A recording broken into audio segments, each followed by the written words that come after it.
What is going on, guys? In today's video, I will show you the best rolling MAGMA Saboteur build in PoE Exile 3.26. If you are looking for a build that is simple to get going, yet scales incredibly with millions upon millions of DPS into the endgame, then this is a top tier choice. By leveraging the Shrapnel Specialist Ascendancy, this setup turns rolling MAGMA into a screen-filling storm of bouncing projectiles that massively increase overlap damage. It's every mapper's dream. Just drop your mines and let automation to detonate mines and do all the work for you, which will result in clearing packs before even you see them coming. As you can see, the visual effects are pure fireball mayhem, which might be overwhelming for some, but thrilling for others who enjoy a bit of visual chaos alongside powerful gameplay. If you're looking for this build's path of building, then click my link in the description. And before we continue, thanks to U4GM, they are a pro website that provides POV1 boosting, items and even currency with a cheap price and fast delivery. They have over 17,000 positive comments, and this website is really worth a try. So make sure to use my discount code CADE for extra 6% off.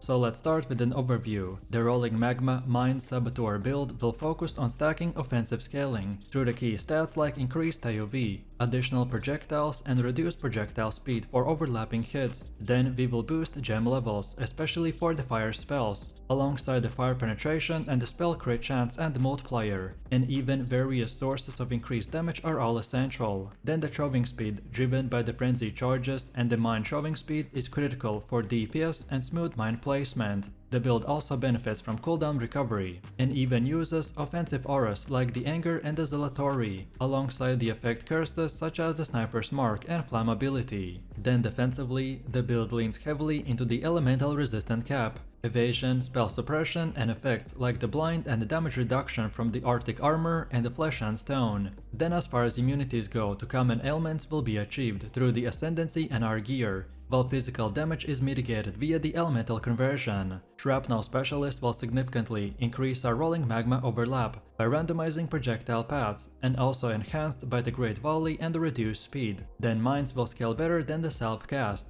especially with the high impact mine support enabling multiple detonations and bonus damage. Then recovery is handled through the substantial life regeneration from Pyromaniac and the Mine Mastery, compensating for the lack of leech or on-kill sustain. Overall, the build is powerful, scalable and with good defenses. Now let's talk about leveling. Leveling as a rolling MAGMA Mine Saboteur is smooth and fast-paced, with just few important steps along the way. Early on, you want to link the rolling MAGMA to elemental proliferation support, then add combustion support at level 8 for a solid boost to early damage, then use the Sapphire Ring for the Marvel fight, and later use the Ruby Ring for the Val Ruins in Act 2. Equip a Jade Amulet to meet dexterity requirements for the key abilities like the Whirling Blades and the Sniper's Mark. Make sure to run a Sword and Dagger setup early to activate the Dark Arts Mastery and enable Whirling Blades mobility. Early auras will include the Summon Skitter Boots and the Herald of the Thunder, though the Herald will eventually be replaced with the Flesh and Stone.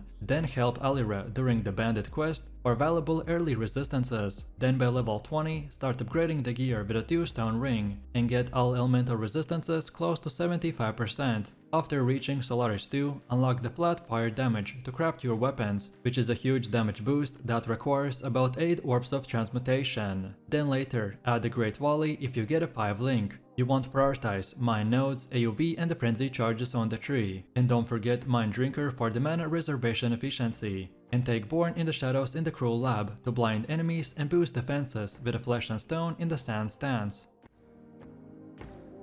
Next up, when it comes to Ascendancy setup, first you want to take the Shrapnel Specialist, which is a crucial node that transforms the behavior of the rolling MAGMA by causing projectiles to fire in the random directions and gain a chance to return. This massively increases our projectile overlap per cast, which is the core mechanic that drives this build's damage scaling. Next, Born in the Shadows will add a strong defensive utility by blinding all the nearby enemies and any that are hit by your skills. This pairs perfectly with the evasion scaling and the Flesh and Stone in the Sand stance, which makes it much harder for the enemies to hit you, and greatly improves survivability in the dense content. Then next, Pyromaniac is essential for sustain, granting immunity to elemental elements like Ignite, Chill and the Shock, while also providing a significant amount of life regeneration per the second based on the number of mines that you have placed. In short, this replaces the need for the Leech or Life on kill effect. Finally, the bomb specialist will give that extra mine throwing speed and boost damage by increasing the number of mines you have activated. This accelerates both the clear speed and the single target burst.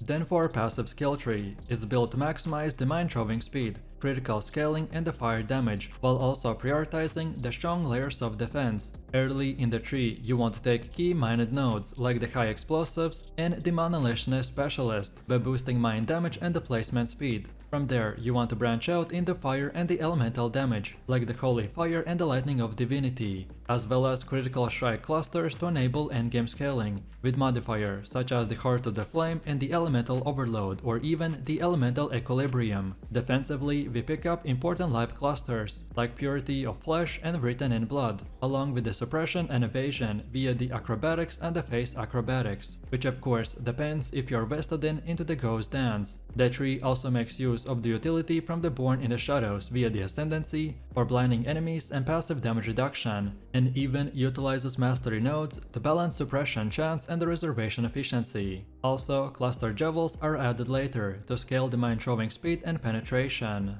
Next up, when it comes to skill gems, we focus mainly on maximizing damage, mine placement speed and utility while maintaining strong survivability and the resource management.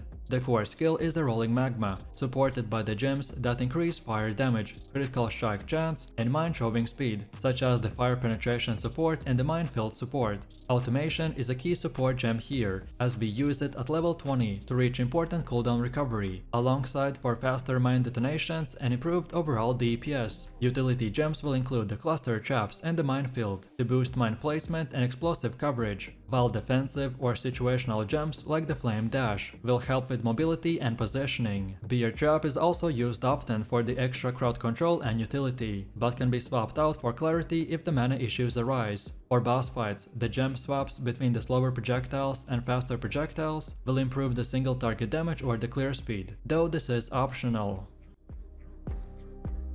Next we have gear. Early on, you want to prioritize weapons like the Demon's Horn, with modifiers such as plus levels to fire spell skills, increased spell damage and added fire damage. Crafting a mine throw speed on the wand is a crucial step to increase your mine deployment, which significantly will boost our DPS. For defenses, unique items like the Cloak of the Flame and the Lightning Coil will provide essential resistances and survivability, while Lightning Coil offers additional life recovery, but requires careful resistance management due to its lightning resistant penalty. Then the Stygian Vice Belt is a preferred choice for its life, resistances and the ability to craft mine throwing speed, which enhances both offense and defense. Then Javelry should focus on reduced mana cost, life resistances and critical strike multipliers, with specific attention to crafting Amethyst or Vermilion Ring with the mana efficiency. Then shields like the Cone Ming's Trakadem or a crafted Supreme Spiked Shield with a high life, evasion and spell suppression will complement the build's defensive needs, especially when paired with the Born in the Shadows Ascendancy.